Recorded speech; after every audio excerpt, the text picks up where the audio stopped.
The night it happened still feels like a wound that refuses to close, a memory so vivid that it stains every other thought, every other heartbeat. The sky had been unnervingly clear, a brittle sort of winter cold that made the moon's light sharp enough to cut. It poured through the bedroom window in jagged strips, painting your skin silver while you slept beside me, calm and warm, your breathing even and steady. There was no hint, no tremor, no warning in your touch that the thing inside you had already begun to stir. I remember the sound first, not a snarl, not yet, but a low, wet vibration that didn't seem to come from your throat so much as from somewhere deep inside your bones. It slipped into the air between us like a splinter of frost, and I felt the hair on my arms lift as if the whole house had been placed inside a predator's gaze. Your body jerked once, violently enough to jolt the mattress, and your breath caught in your chest with a sound like tearing fabric. When you exhaled, it came out too fast, ragged, as though every muscle was suddenly being yanked in a dozen directions at once. You curled in on yourself and then arched in the opposite direction, hands clenching at the sheets, nails tearing through the cotton. The moonlight spilled over your face, catching on the shine of sweat that had already begun to gather at your hairline. And for a moment, you looked like you were drowning in air, fighting against something only you could feel. The first change was subtle, the curve of your jaw sharpening beneath the skin, the lines of your cheekbones cutting deeper shadows across your face than it was in your hands, the knuckles stretching unnaturally as the fingers seemed to lengthen and curl, the nails blackening at the tips. I wanted to touch you, to shake you free of whatever was happening, but something primal in me locked my arms at my sides. The smell hit next, metallic, thick, the scent of iron and earth, as if the room had been dragged into the heart of some ancient forest where something had just been killed. Your breathing shifted into something else entirely. It became an animal rhythm, short bursts, through clenched teeth. And then the teeth themselves began to change, not all at once, but in a slow, torturous sequence, each one sharpening into a shape it was never meant to hold. The whites of your eyes caught the moonlight like glass, but behind them, something was moving, some awareness that was no longer yours. The sound that followed was not human, it was not even close. It rolled out of you in a deep, guttural growl that seemed to shake the air itself, a sound that felt older than language, older than the house, older than the blood in our veins. The transformation was not quick. It stretched out in cruel increments, bones shifting beneath skin, muscles writhing as if they had a mind of their own. There was a moment where you seemed caught between forms, a monstrous silhouette tangled in the shape of the person I loved.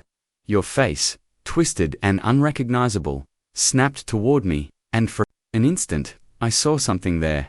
Not recognition exactly, but hesitation, as though the part of you that was still you was fighting to reach the surface. It was gone just as quickly, swallowed by the thing taking your place. The bedframe groaned under the strain as you rose onto your knees. Every movement jerky and wrong, like a puppet pulled by too many strings. Your breath steamed in the cold air, rapid and heavy. And when your hands, no longer hands, not really pressed against the mattress, I saw the fabric give way beneath claws that hadn't been there minutes ago. The growl built into a sound that almost became a howl, but broke off, caught in the cage of your half-formed throat. You turned toward the window, drawn to the moon as if it had hooked itself into your spine. Pulling you forward, I remember forcing myself to move, not toward you, but toward the closet where the old lockbox sat hidden beneath blankets. My fingers shook so badly I could barely work the combination, but I had enough sense left to pull out the heavy iron cuffs and the chain we swore we would never have to use. I didn't even know if they would hold you, if the stories I'd read about Silver were superstition or truth. But I had no choice but to try. When I turned back, you were no longer on the bed. The sound of claws against wood came from somewhere near the wall, the scrape and drag marking your path toward the door. The chain felt impossibly heavy in my hands as I stepped forward, each movement calculated, careful. The way you'd approach an injured animal that might still bite. My pulse was so loud in my ears that I almost didn't hear the low rumble that issued from your chest when I got too close. Your head snapped toward me, and in that moment, your eyes golden now, molten, and burning locked with mine, the room seemed to collapse into that gaze, every exit gone. Every memory of the person you were pressed into a single point of light inside a predator's stare. I don't remember lunging, only the sudden snap of metal around your wrists, the raw strength in your arms, jerking against the chain until the links screamed. It held, barely. You fought it for what felt like hours. The sound of your body straining against the restraints, filling the room like a storm trapped inside four walls.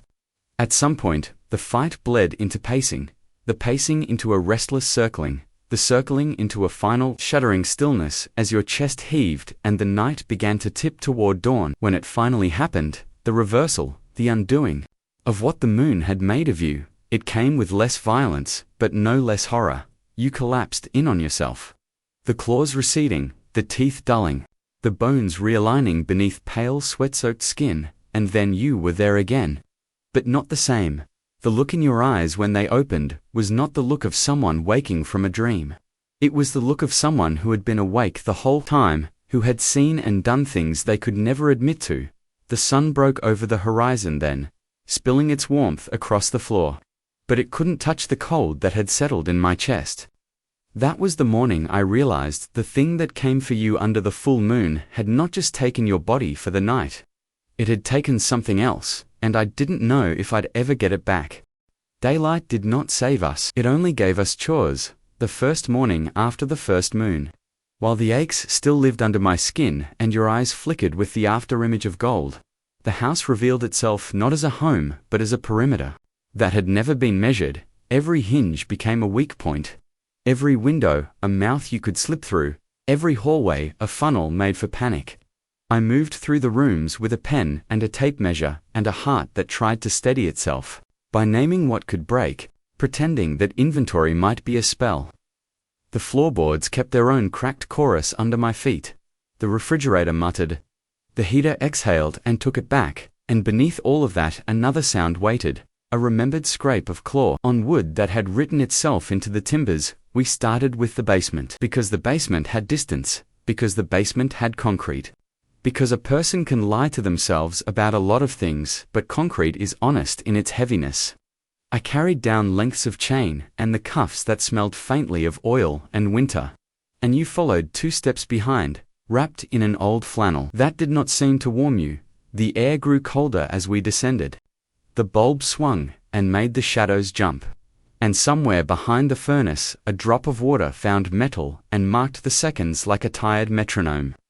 The wall we chose was the one without pipes, a wide slab where the nails of old owners had left rust-painted freckles. I drilled until the drill screamed, until grit and powdered stone coated my hands, until an anchor bit and held and promised nothing except resistance. The ring bolt looked obscene there, like a wound with polished edges. I threaded the chain through and tested the pull and told myself that building a cage is not the same as building a prison when the thing inside has teeth and a memory of your name. There was a kind of ritual in it all. A set of gestures learned too quickly, but performed with a grave cadence of something ancient. Measure, drill, set, tighten, test, repeat. We cut old towels into strips and wrapped them around the iron to soften the rub at wrists you still owned for most of the month. I laid down mats to keep your knees from bruising themselves, blue, against concrete. And that felt like mercy, until the word mercy showed me the edge of pity, and I folded the thought away. Upstairs, I went room by room with the kind of attention usually reserved for the newly bereaved. The bedroom first, because the sheets still smelled like fear and sleep. Because the gouges in the mattress gave me a checklist without words. I stripped the bed and discovered how much blood leather remembers even when it looks dry. The closet yielded the lockbox. I filled it again with cuffs and keys, and a small tin of salve for the abrasions I knew were coming.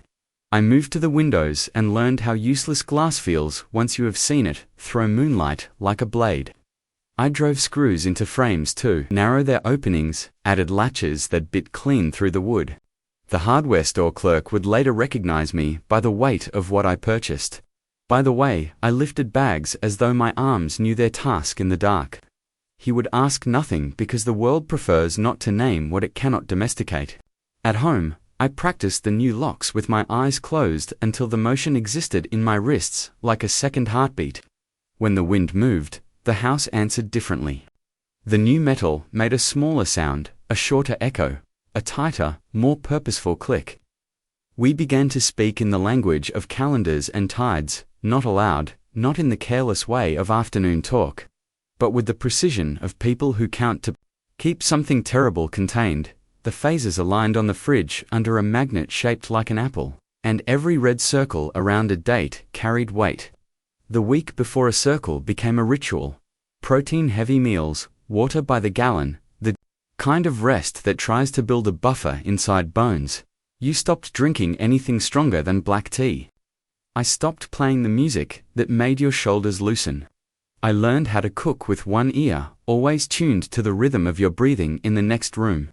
When it quickened for no good reason, a thread tightened through the day and stayed taut until nightfall. I hid extra sets of keys, checked the back door twice, and then a third time. Developed a habit of counting the locks as my hand left them. 1, 2, 3, slide, and turn, and press. These were small religions, and I believed in them because belief is another word for not collapsing. There were practicalities that felt obscene to list, and yet had to be faced. The safe drawer for valuables that could shred under claws. The narrow shelving for anything glass.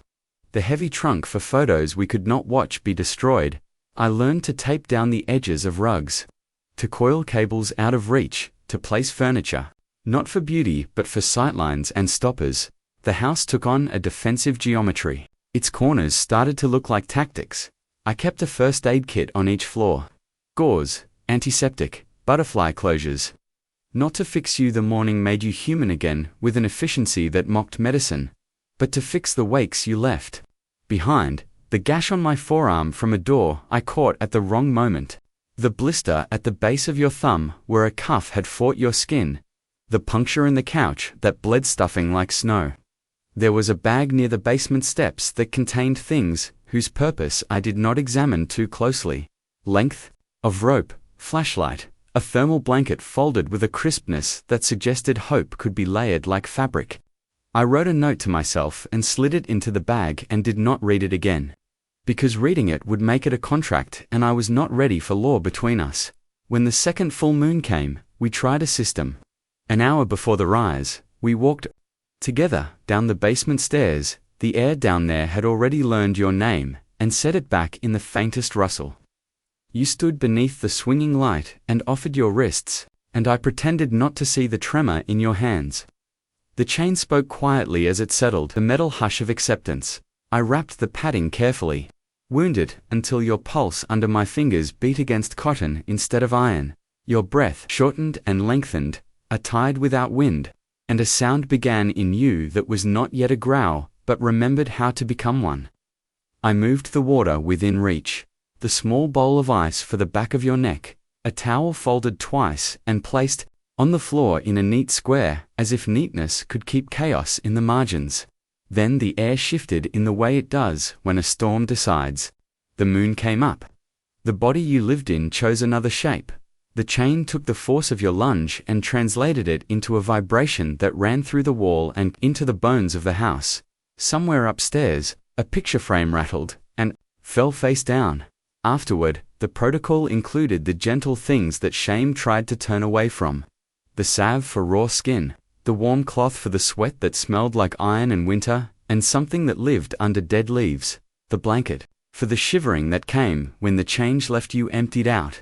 I learned the angle of your shoulder that did not ache when my hand rested there. I learned the pace at which to walk you up the stairs. Steady and unhurried, as if speed might turn the night back on and drag us beneath its wheels again. You drank water, and it sounded like a promise. You slept on the couch with the curtains drawn and the TV playing a show where the laughter was a thin, cheerful thing that scraped the edges of the morning. I sat on the floor with my back to the couch and counted the seconds between your breaths until the counting turned into rest. The world beyond our address became a series of small evasions that wore grooves in the days you missed work twice a month, with reasons that sounded reasonable until too many of them stood together in a line. I scheduled errands for mornings after moving through the aisles with a cart and a smile that did not remember my mouth. The pharmacist learned the shape of my name and began to say it with a gentleness that meant he had assigned me to a category I did not want to examine. Friends invited us to dinners that coincided with the circles on the fridge, and I replied, with a grace I did not feel. The phone rang and rang, we let it I learned that silence can be a fence if you hold it tight enough. I told one person something close to the truth, and watched their face perform the steps of disbelief, concern, careful retreat. That evening, I closed the laptop and joined the forums where people wrote in the half-language of those who know. That monsters look like neighbors in daylight. There were posts with lists that could have saved me time, but I read them as if they were stories, because stories were the only way to live, with facts that insisted on growing teeth. Between the rituals and the lies, we found rhythm, not peace, but something that kept the hours from unraveling. We cooked together on the safe nights. We watched the small birds gang up on the larger one at the feeder, and laughed without checking. The windows first, we slept under the same blanket, and felt the old warmth briefly, like an animal that had learned to return on command. Then the week would turn, the circle on the fridge would loom, and the house would change its shape again. I would sweep the basement floor, and feel the broom catch on old scuffs where you had fought a wall that was never going to yield. I would wipe the iron rings where your hands had been, and catch the scent of metal and salt that meant the moon had passed but taken a tax. I would unlock a lock, and then lock it again to remind the lock who was in charge. The practicalities became a tenderness I did not expect. Folding a towel became a way to say, I still know you. Setting water on a stool became an act of faith. Clipping the padding tight and avoiding the same tender patch of skin became a vow renewed in quiet movements. This was not forgiveness, and it was not surrender. It was the shape love takes when it has to share a house with a thing that writes its name into the night. Some evenings I stood at the back door with the porch light off and listened to the neighborhood work through its own noises, a dog 2 streets over sounding the alarm, a car door cushioned shut, a motorcycle fading like a long sigh. I waited for our house to answer, and sometimes it did. Sometimes the chain settled. Sometimes the wood breathed. Sometimes your sleeping changed its rhythm as if a dream had brushed you with its cold hand. The calendar under the apple magnet brightened and darkened. Brightened and darkened, and each cycle left its own sediment in us. The house is mostly ready now. The basement holds what it must. The windows bear their new teeth inward. The doors rest against frames that have learnt to be immovable. We keep the kit by the stairs and replace what we use like pilgrims tending a shrine. You have learned not to stand in doorways in the week of the circle, because doorways hold echoes of the person you are at night. I have learned not to leave shoes near the basement steps, because the universe likes to turn small negligence into disaster when the moon is hungry. We no longer need to say the times aloud. The light itself tells us when to begin the ritual. And still, there is a shiver that moves through the house when the first pale edge of the moon rises. Still, there is a knowledge that whatever is prepared will never be enough, that preparation is a prayer and prayers do not change the tide. The next section of our life waits just beyond the locked door, pacing, patient, learning the map of our breaths, and I can feel it sniffing the edges of the rooms, as if they were the rim of a cup about to overflow. The days after the first transformation were a strange limbo, as if the house itself knew what had happened and refused to return to normal. The air carried a tension that never broke, even in sunlight, as though some primal scent lingered. Something older than fear. There was no conversation about it, because language felt too small to hold what had occurred. Instead, there were glances that skirted contact, hands that hesitated before touching, a heaviness in the chest when footsteps crossed the floor in the dark. The grief came quietly. Not like the sharp edge of bereavement, but as a slow, creeping fog. He was still here, breathing, moving, eating at the same table. But the absence was in his eyes, in the way he avoided his own reflection, in how the corners of his mouth no longer knew how to curve upward without strain. The man I had loved was not gone entirely, but something had claimed a piece of him, and every full moon promised to take more. The morning began before the loss was complete. Night carried the worst weight. Lying beside him in bed was no longer an act of rest, but a calculated risk. The warmth of his body against mine could never be trusted entirely. Even in human form, his breathing shifted sometimes, deeper, slower, almost predatory, and I would wake with my muscles locked, my heartbeat loud enough to feel in my throat. I began to study the angles of the moon, not for beauty, but for warning, marking the days with a dread that tightened as the cycle advanced. He tried to keep a kind of intimacy alive. But even the gentlest moments were haunted by the shadow of what he could become. A kiss was no longer just a kiss.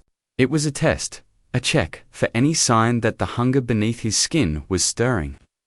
Touch was a language spoken in the presence of an uninvited witness. Something feral, pressing its ear to every heartbeat, every shiver. The predator lived in both of us now, though only one of us carried the teeth. There were times when I would catch him watching me, with an expression I couldn't decipher, not lust, not anger, but something raw and ancient. He would look away quickly, but the image would remain, burned into the inside of my skull. It was the same look I'd seen in the woods that night, right before his body tore itself apart and rebuilt into something inhuman. I began to wonder if that gaze belonged to him at all anymore, or if it was the other thing, peering through him like light through fractured glass. Somewhere in the dark, I still keep notes, sketches, fragments, little truths the world will never believe. If you've walked this path before, you'll know the signs, you'll know where to find me. The guilt was his constant companion, though he never named it aloud. It showed itself in the way he avoided crowded places, in how he refused to hold children, in how his hands trembled when they brushed against my skin. He would apologize for things he hadn't done, for meals left untouched, for nights when he couldn't sleep, for waking with dirt under his nails and the sour tank of blood on his breath. I told him it wasn't his fault, but the truth was heavier than either of us could lift. It was both his and not his body and not his hunger and not his. We became experts in silent negotiation. There were days I could push closer, wrap my arms around him, and feel the human heartbeat steady beneath my cheek. There were other days when distance was survival, when I could sense the restlessness in him, and knew that any closeness would stir the thing inside. Love became a dance around an open wound, always moving, never settling, always aware of the edge. Sometimes, in the smallest hours, I would remember what it had been like before, when touch was simple, when fear had no place between us. But memory is dangerous. In a cursed house, it opens doors better left locked. It tempts you to pretend that the creature pacing just beyond those doors could be forgotten if you closed your eyes hard enough. And that temptation is the first step toward being unprepared when the locks fail. The hardest truth was learning that survival didn't just mean keeping him from killing me, it meant keeping myself from disappearing entirely into his curse. I could not become just the keeper of his secret, the guard of his cage, the caretaker of his monstrous half. If I lost myself in that role, there would be nothing left to fight for. And in the shadow of the full moon, when the air thickened with that wild metallic scent and the walls seemed to tighten around us, I realized that love, in its truest form, was not about saving him. It was about saving us both, even if it meant saving myself from him. The curse demanded more than vigilance. It demanded silence. Not the ordinary kind of keeping things to yourself, but a silence so total, it became its own language. Every movement, every word spoken beyond the two of us had to be measured, weighed against the risk of exposure. It was not enough to keep him caged on the full moon. We had to cage the truth every other day of the month. At first, it seemed manageable. A few excuses here and there for missed dinners, cancelled plans, weekends suddenly swallowed by family emergencies. But lies are like teeth. Once you start pulling them, you never get them all back. One unconvincing answer leads to another, then another, until the web is so tangled that even you forget where the truth used to be. And the deeper you go, the easier it is for others to sense that something is wrong, even if they can't name it. Friends began to fade away, not because they stopped caring, but because the distance became too obvious to ignore. Invitations piled up unanswered. Birthdays, weddings, casual nights out, all declined, all replaced by the same guarded routine. of fortifying the house and rehearsing emergency drills. It wasn't just his world that shrank. Mine did too, inch by inch, until the walls of our home felt like the edges of the earth. Family was worse.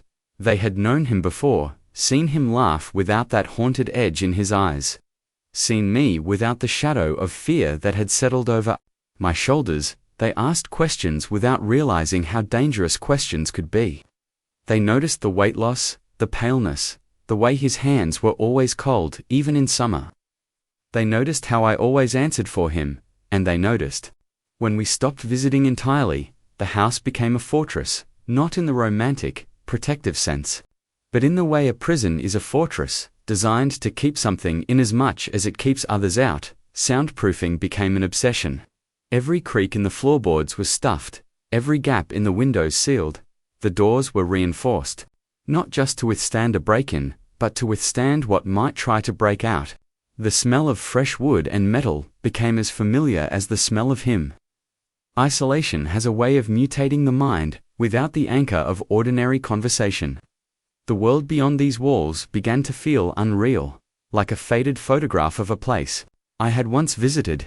The only reality was here, in the quiet hum of appliances, the faint tick of the clock, the muffled sound of his breathing down the hall. That was the new world, a place where the silence was heavy and constant, where every noise was either ignored or feared. I began to notice other signs too. Online searches that led to nowhere, forums where people spoke in riddles and half-truths, their stories buried in threads of conspiracy theories and cryptid sightings. Some posts read like fiction, but others carried a tone I recognized instantly, the words of people who had seen it, lived it, endured it. They never gave real names, never concrete locations, but the patterns were there, the cycles, the preparations, the same worn-out hope for a cure. Finding them was like finding a mirror in the dark. There were others, not many, but enough to prove that we were not entirely alone. They shared tips that were practical and chilling, the kind you would never read in a book, the kind you only learned the hard way. And yet, even among them, there was no real community. Trust could never be total, in this life. The wrong word to the wrong person could be the difference between survival and a death you didn't see coming. So the walls stayed high, the lies stayed polished, and the masks stayed on. In public, we were still the same couple, smiling for the cameras at the rare gatherings we couldn't avoid, holding hands in a way that suggested normalcy. Behind closed doors, the smiles fell away like shed skin. The mask was heavy, but it was the only thing between us and the ruin that would follow the truth. The hardest part wasn't the constant deception. It was the way the silence began to change us, without the pressure release of honest words. Emotion turned inward, folding in on itself, until it became something dense and sharp. Love, in that kind of silence, becomes brittle. You keep it safe by not touching it too often, afraid that any pressure might make it crack. And yet, despite the brittleness, it still glowed faintly. Like an ember buried in ash, I learned that secrecy is a kind of hunger. It eats at you slowly, but it never stops. It consumes trust, corrodes confidence, and replaces them with the gnawing awareness that one mistake could destroy everything. In time, you stop wondering if you can live like this forever. You know you can, and that is its own horror. The outside world kept turning. People laughed, fought, fell in love, fell apart, all without knowing what moved just beneath the skin of the man I shared my home with. And maybe that was the cruelest part.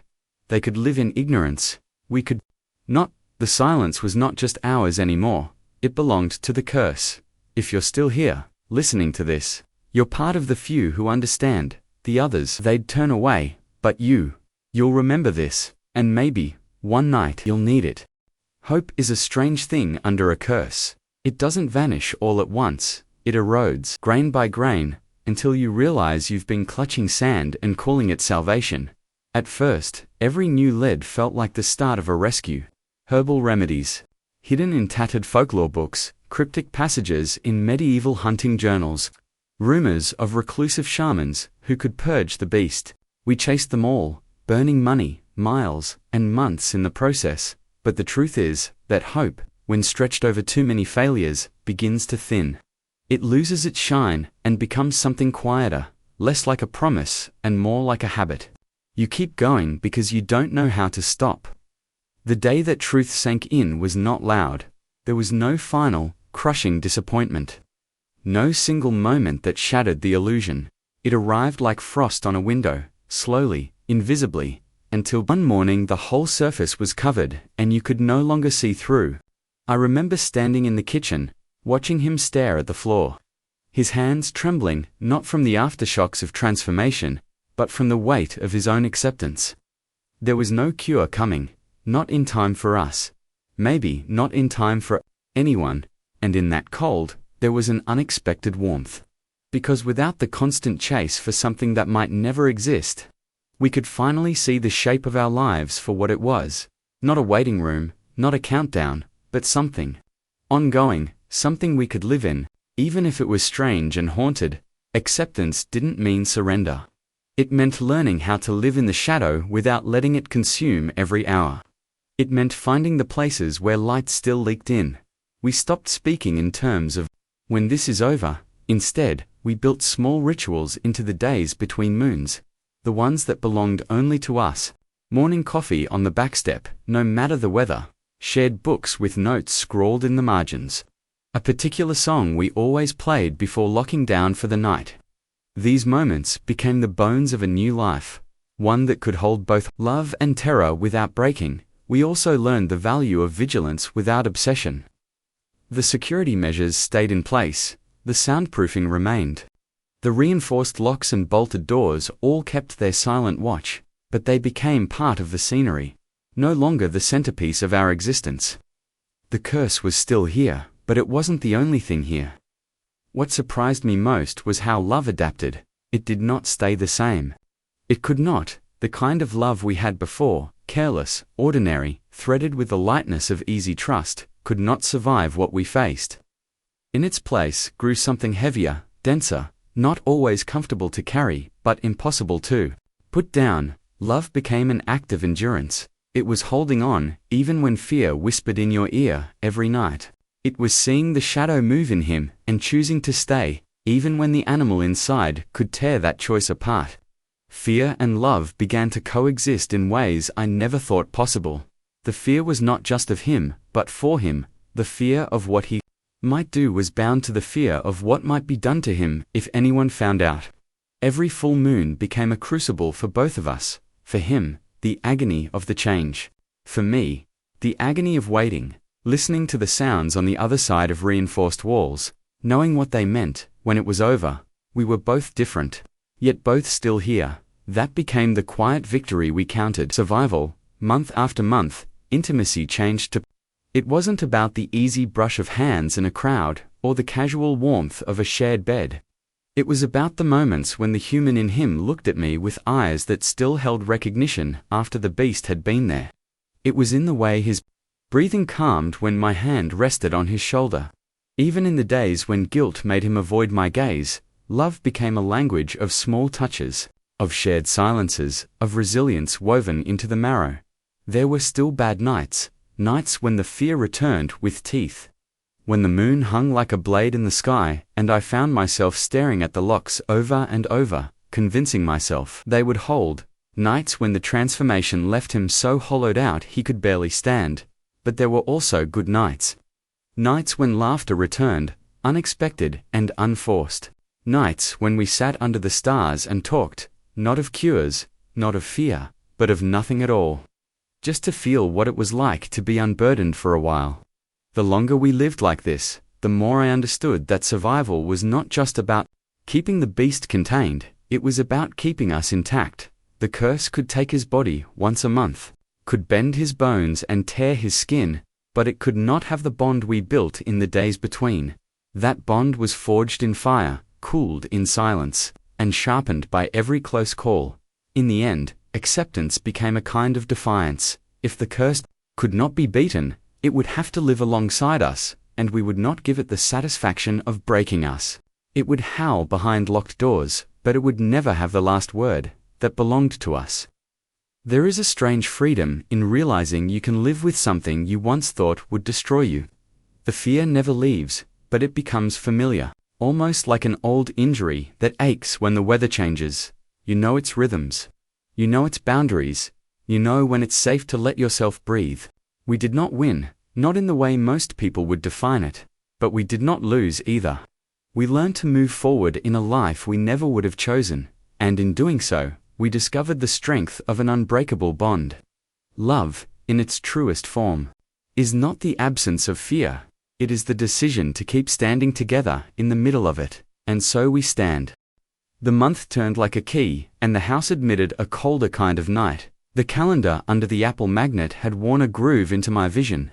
I could see the red circle even with my eyes closed. The sky was the color of dry bone and the moon rose with a hard-rimmed edge, as if it had been honed for this one purpose.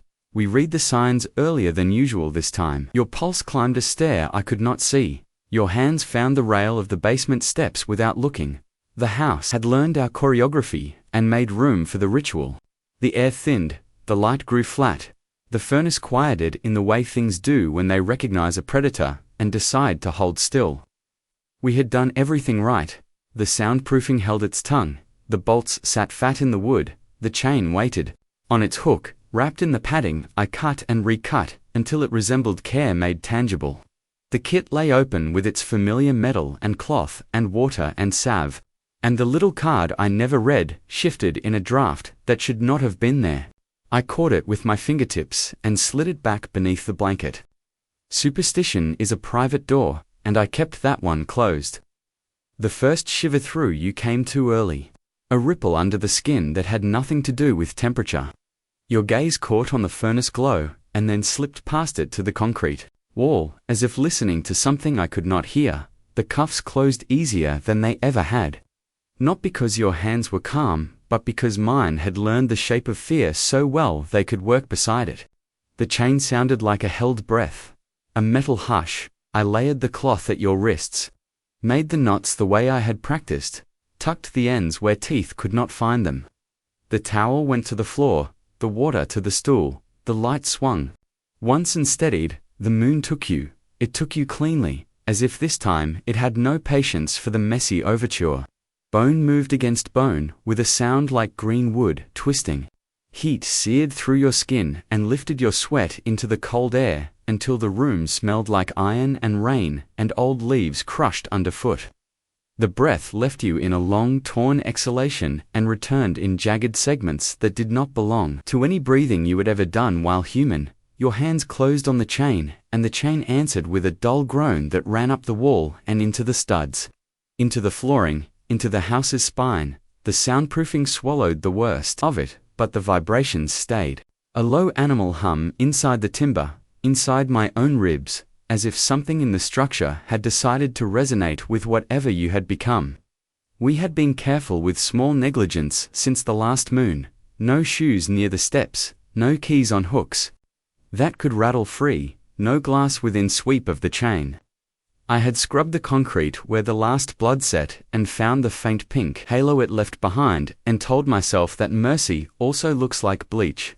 But the night had a memory sharper than mine. A storm that was not forecasted, shouldered down from somewhere black and unseen. The lights cut out so completely that the room vanished, and when the generator failed to grab in its usual 2 heartbeats, the darkness turned thick and physical and full of the wrong breathing. The chain snapped taut with a violence that made the ring bolts sing. The sound was not loud so much as total. It filled the space that the lights had left. And for a second, the absence of sight made every other sense overcompensate. The heat of your body beating against the air. The animal sour-sweet of sweat. The rank metallic scrape of claw on concrete as you found purchase and pulled. The ring held, the anchor held, the wall held, something else did not. A softer pop, a skitter, a roll. The toolbox, I thought. The one you pushed beneath the stairs last week, after fixing the hinge on the laundry door. Small negligence grows. Teeth when the moon is hungry. I stepped forward, because movement is a religion when stillness will get you killed. My hands found the flashlight by memory, and the rubberized grip tried to slide out of my palm with the sudden sweat that had gathered there. The beam bit a thin, pale slice into the dark, and in that slice was your shoulder, humped and moving. Your back a landscape of knitted muscle and raised lines where the cuffs bit and held. The head that should have been yours turned toward the light and caught it in two molten discs that narrowed and brightened and pinned me. The sound that came from your throat made my bones think of caves. In the corner, the toolbox scraped against the wall with the slow, hateful determination of something that intends to fall exactly where it will do the most damage. The lid pitched, the contents shifted, and a socket rolled in a neat, stupid circle toward the drain. It kissed the drain grate, tipped, and vanished with the soft chime of metal meeting depth. The sound would have been nothing on any other night. Tonight, it rang like a bell the house did not know. A foreign note that tugged at the far edges of soundproofing. Upstairs, something answered. Not a person, just the house itself, settling under the storm. But the sound carried like a message to the thing inside you.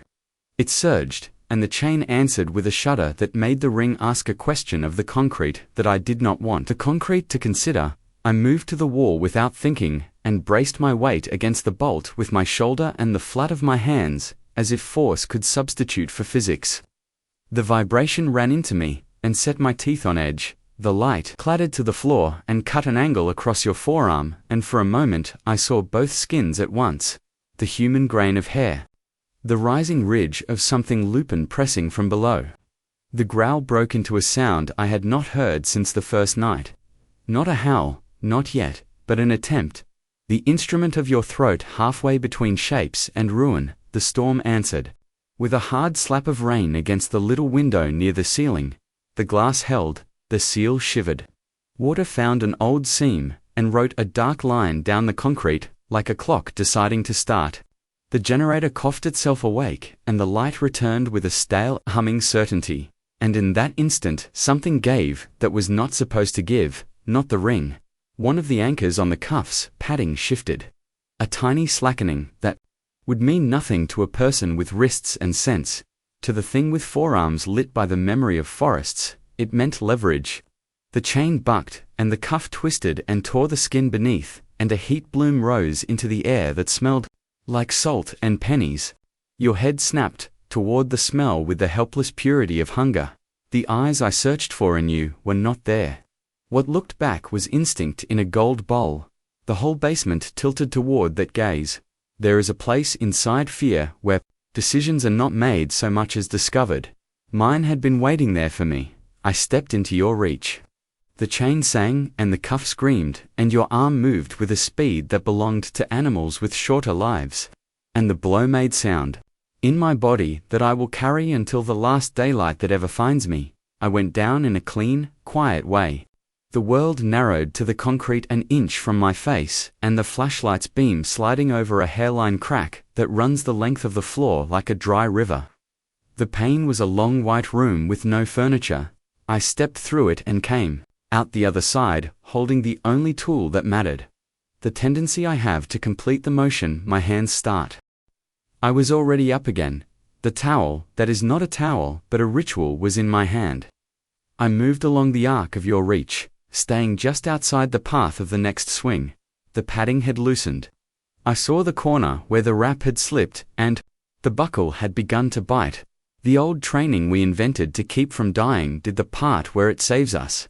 I fed the cloth back under the metal and over your wrist and cinched it tight and tucked it flat with the heel of my hand in the single breath between two lunges. Your breath hit my forearm in a heat that did not belong to people. The hair there stood up in a wave. The chain went slack for one merciful heartbeat, and I took it, looping the free length through the second walleye we had mounted and never needed, pulling until the links stacked and locked and bit their own weight back into themselves. The house breathed, it let me know in small ways. The furnace returned to its mutter. The window accepted the rain again instead of trying to argue with it. The light stopped flickering and settled into that mild domestic patience that says, we have power, we have time, we have the old illusion back for as long as this bulb burns. You fought in a smaller circle then. The circle was still large enough to kill me, but it did not include the wall, and that was what mattered. Blood darkened the cloth around your wrists in an ugly starburst. I told myself, the salve and the gauze would have their turn. I told myself the morning exists because I have seen it. Time in the basement is elastic. It stretches without asking permission, and then snaps back in little knife-edged increments that cut all the same. The storm exhausted itself on the roof and slid away in sulks. The moon did not care. It kept its appointment. Your body obeyed. There was an hour where the sounds changed, not quieter, just different. The movement lost a kind of fury and gained a kind of persistence that was worse, the way a river wears stone, not by violence, but by insistence. I sat with my back to the second anchor and kept one palm on the chain, not to restrain it, but to feel the information it carried. It told me when to move my shoulder. It told me when to shift my knee. It told me when the thing inside you had discovered the precise length of the arc and would test it again, because animals respect math only in the moment they collide with it. When the turn finally came, it did not announce itself. The breath changed first. The gusts became draws. The heat from your skin retreated half a finger's width, and the air lost the metallic aftertaste. The smell became human again in a staggered, humiliating way, as if the body resented returning to its lesser functions. Muscle sloughed tension. The tension left not as exhaustion, but as defeat. The claws dulled back into nails that will bruise you tomorrow. The fur receded, as if embarrassed to have been here. The head lowered, and came to rest against the cloth where I had tightened it. Morning is not sunrise in our house. Morning is the soft, wet sound of flesh remembering its map. Morning is your shoulders collapsing inward, and the tremor that lives in your hands when they return to their shape. Morning is the moment after the chain stops moving, and before the first human breath finds its way into the chest that will carry it through the day. I unlooped the chain with fingers that had learned to work while aching. The salve found the raw places and laid down a cool that almost hurt. The blanket stair-stepped its warmth over your back. The water made that thin silver sound in your throat. That means you are here. My own body discovered where it had been struck only when it was allowed the privilege of caring. Which is to say, when you were safe enough for me to notice myself again. Pain named itself in the bruise that would flower along my ribs by noon. The card in the kit slid out again when I put the lid back, and the urge to read it rose like a bad tide. I did not. I let it skitter back under the blanket. Some parts of love are stronger when left unwitnessed.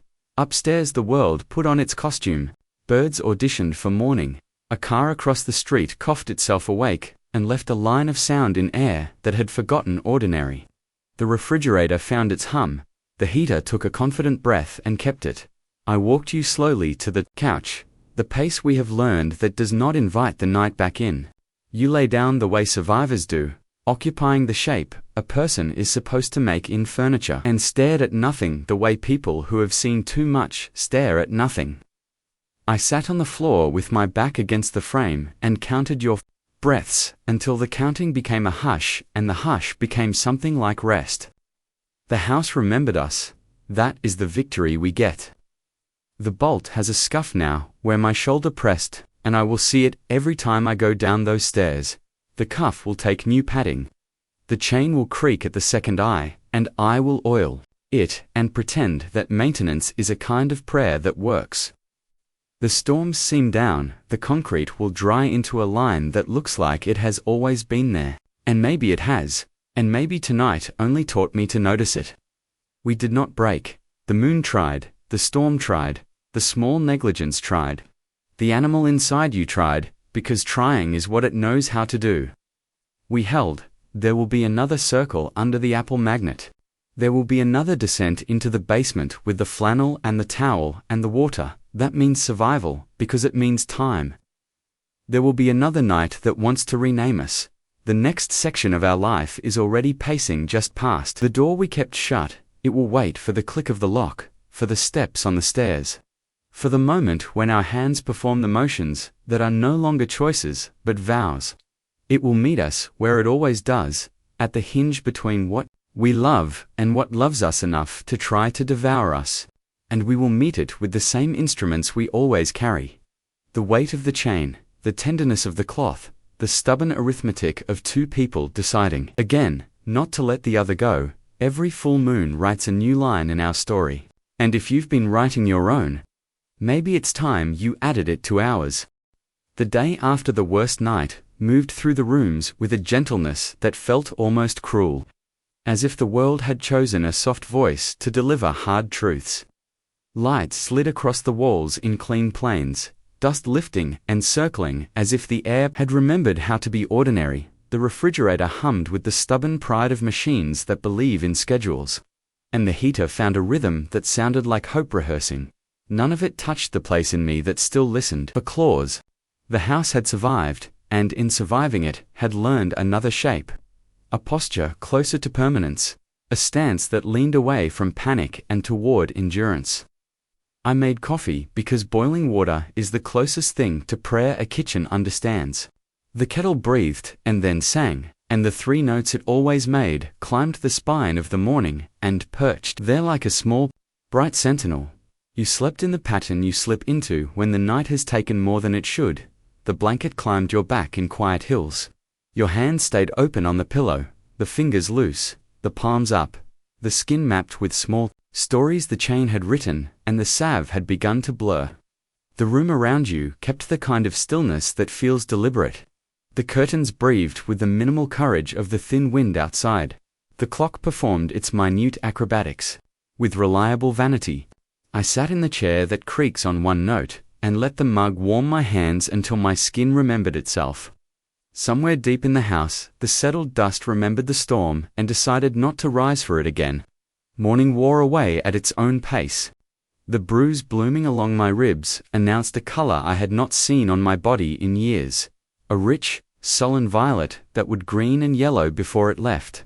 It ached in a voice that never raised itself, a steady reminder that survival is not the same as immunity. In the basement, the chain lay in a patient coiled where the links complained. Padding cut and rewrapped with the careful tenderness of people who understand that love is a set of repetitive motions performed with reverence. The ring bolt looked satisfied in a workmanlike way. The wall had accepted the stress and kept its story to itself. The line of water dried into a pale seam that pretended it had always been part of the floor's design. The house keeps secrets better than we do. It is one of the reasons we are still here. The calendar under the Apple magnet held its red circle like an ember at the edge of cooling. And for the first time since we drew it, I felt something inside me loosen, not relief. Relief is a bright, careless thing that does not belong in rooms like ours. Loosening is quieter. It is the slack that returns to a rope after the strain has passed. It is the way breath lengthens when the body believes it may be permitted to remain. I made a second cup and left it on the low table where the heat could reach your hands when you finally surfaced. Then I walked the perimeter the way I always do. Not as a guard walking a wall, but as someone memorizing the lines of a face they love, so that even in absence they can draw it from memory. The back door held its frame with a new confidence. The windows kept their teeth inward without baring them. The locks counted themselves aloud under my fingers. Turn, slide, press, return. Every object in the house seemed to know its job. Every object performed it. Afternoon folded itself into us without argument. You woke slowly and discovered your breath like a misplaced tool tucked behind a box. Your eyes cleared from the inside toward the rim. And in that traveling clarity, I saw the familiar light return, thin at first, then brighter. The hunger was gone. The shame remained, but it wore a smaller coat. You drank the coffee the way you always do when the day has to be convinced to join you. Your hands took the mug carefully, as if the mug were a creature with its own rights, and the first sip shivered along your skin and left you looking more like the person who built the shelves in the bedroom and chose the paint for the hallway and wrote the note, "I will not read." The muscles at the corner of your mouth remembered their oldest task and performed it without embarrassment. A small smile is not victory. It is the flag we set in soft ground between battles to remind ourselves that the ground exists. The afternoon made space for ordinary tasks. I washed the towel that is not a towel and hung it where the light can gentle it dry. The salve met fresh gauze and together they hid what metal and instinct had argued over. The broom learned again the old path across the floor. The trash went out with the dignity of a procession that knows it serves something greater than itself. I sat at the desk with the laptop open, and arranged the words of a different life in the layout of invoices, and polite emails, and clear, assertive subject lines. Clipped sentences have a power the moon does not recognize. They are a small fence, and I let them keep me for an hour. Evening made itself known at the windows. The light turned toward the kind the painters loved, heavy and forgiving, laying gold along the floorboards in a way that makes even dust look curated. We cooked something simple, and fed each other in the way people do when they want the body to understand that it is welcome after it has been elsewhere. The pan hissed and the scent of onions rose and softened the edges of the room. And for a moment, sound became a kind of blanket. We ate without ceremony. We let the forks rest without apology. Every swallow edited the night a little further. The body believes what it can chew. There is a point at dusk when the house chooses its nighttime voice. It did so gently, as if hoping not to startle us. The heater gave its reliable sigh, a pipe clicked and remembered itself quiet. The gap under the front door drew its thin line of air. The chain downstairs settled into the posture it prefers when no one is watching. I stood at the top of the basement steps and did not descend.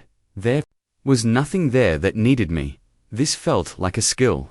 I closed that door and turned the latch and watched my hand do so with the same mild pride I have when my body performs a stretch it once refused to learn. Night gathered. The moon returned to its indifferent station, thinning a little at the edge, forgiving nothing, explaining nothing, providing only the light it has always had.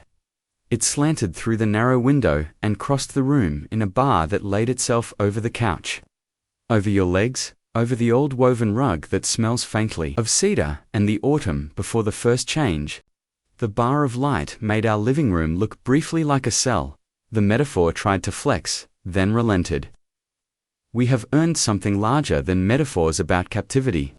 We have earned the ordinary miracle of breath, shared in a room that remembers us kinder than the night does. Later, when the hours shook loose their dust, and settled into the ordinary length of sleep, I lay awake and tested the new quiet. It held.